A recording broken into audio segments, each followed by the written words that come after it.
I specifically remember on my third-year rotation at a hospital in Des Moines, and I remember walking into the trauma bay. I still remember the first patient I had. There was an ATV rollover, clearly the most scary moment of that patient's life. I remember being very nervous and not knowing what to do. There were residents involved, not knowing exactly what the next steps were going to be. The patient was crying, and I remember a trauma surgeon coming in business attire and in a white coat, and immediately the entire tone of the room shifted. And this trauma surgeon took ownership of the room, not by how loud she was, but how quiet she was. Immediately, everything calmed down. We looked to her for direction, and she ran the room. I immediately decided that I wanted to pursue a career in trauma surgery, simply because of that one interaction to where the chaos could be controlled and had that composure under fire, unlike any other experience I'd ever seen. Joshua Dilday is an adjunct assistant professor in trauma and critical care in the surgery department at the Medical College of Wisconsin and a major in the U.S. Army. Before beginning his degree at DMU, he was already serving in the military. Des Moines offered him what he needed to take his service to the next level, but he also saw ways he could contribute to the university experience. So, while my time at DMU, we started a military elective, which was really designed to make sure that the military medical student was primed for success following graduation from DMU. And we set up this elective rotation to where medical students throughout their 4 years could be involved in this linear course that taught them the basic principles of military officership. With early experience in surgery at DMU, Dilday went on to complete 2 fellowships related to trauma and surgical critical care and hospital quality improvement.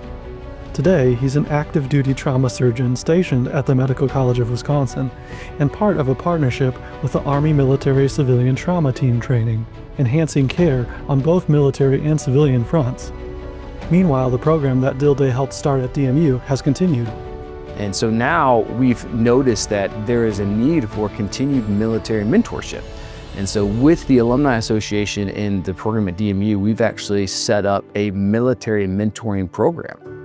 Mentoring is such a key aspect of every developmental medical process that we do. In fact, it's key in every single aspect of life. The fact that DMU, which is where my medical career started, recognizes that, and it gives me the opportunity to kind of speak and give back to DMU, that encompasses what I got into medicine to do. So my mentee and I reached out even while I was deployed. We've talked about everything from what's needed for the match, research, what's the area of the country that is prime for military location, what's it like for your second year of DMU. All of these opportunities are afforded through this mentoring program. What keeps me going? That is a phenomenal question and not an easily answered one. And I think that's nuanced for everyone.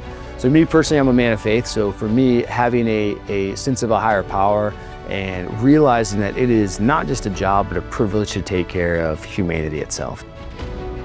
My daughter has special needs. So my middle daughter has Down syndrome. And the reason I bring that up is because most people don't see that side. Most people see the side that, oh, you're a trauma surgeon or you're in the military, and they just assume this model of you're used to dealing with bad days because that's your job. I remember those days of uncertainty when you go into a doctor's office and you have no idea what the news is going to be. I remember how frustrating it can be when you're in the hospital and you don't know when you're going home. And that actually drives my why.